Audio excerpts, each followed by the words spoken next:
ہے سمیع ابراہیم صاحب کا نام انہوں نے پریویسلی پاسپورٹ کنٹرول لسٹ میں ڈالا ہے، تو وہ تو آنریبل ہائی کورٹ نے سسپینڈ کر دیا تھا،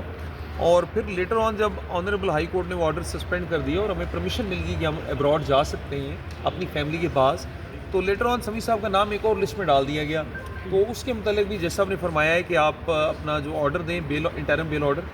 اور اس کے بعد تمام طرح کی لسٹ جیسا آپ نے سسپینڈ کر دی ہے، جیسا آپ نے آرڈر اناؤنس کر دیا ہے، اور انہوں نے کہا ہے جیسا آپ نے بالکل یہ عدالت میں کہا ہے جو ہمارے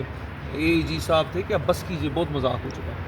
عدالت کے حکم جو بھی ہوں گے اس کو آپ نے امپلیمنٹ کرنا ہے، اس پہ عمل درآمد کرنا ہے، اور کوئی ایسی وجہ موجود نہیں ہے جس کی وجہ سے سمیع صاحب کو باہر جانے سے روکا جا سکے۔ اچھا ATC میں بھی یہ پیش ہوئے تھے پنڈی، وہ کون سا کیس ہے؟ دیکھیے ATC راول پنڈی کے کیس بھی بڑا ایک مزہ کا خیز کیس ہے۔ اس کیس میں سمیع صاحب پہ یہ الزام ہے کہ یہ کوئی کوریج کر رہے تھے، اور کوریج کرنے کے دوران باقی ملزمان کے ساتھ انیشلی FIR میں سمیع صاحب کا نام نہیں ہے، اور ہمارا تو یہ کہنا ہے کہ جب ان کو یہ پتہ چلا کہ ہائی کورٹ نے ہمارا پرانے والا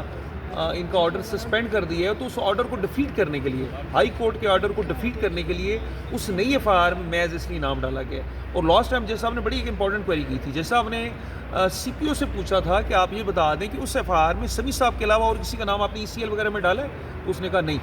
تو سمیع صاحب کا لیٹر آن نام ڈالا گیا، اور وہ بھی کس بنیاد پر ڈالا گیا کہ ایک جگہ سمیع صاحب کوئی کوریج کر رہے ہیں، لوگوں کے ساتھ کھڑے کوریج کر رہے ہیں، باقی صحافی بھی کھڑے ہیں، لیکن صرف سمیع صاحب کا نام ڈال دیا گیا بغیر کسی معقول وجہ کے۔ کنٹیمپٹ نوٹس بھی جاری کیے؟ جی، جیسا ہم نے کہہ دیا ہے، جیسا ہم نے آج کہہ دیا ہے کہ اگر اب ان کو روکا گیا تو کوئی لحاظ نہیں ہوگا، اور سخت کنٹیمپٹ کی پروسیڈنگز انیشیٹ ہوں گی، اور آرڈر جو ہوگا ہائی کورٹ کا اس کو ہر صورت میں اس کو امپلیمنٹ کیا جائے گا۔ ٹھیک ہے۔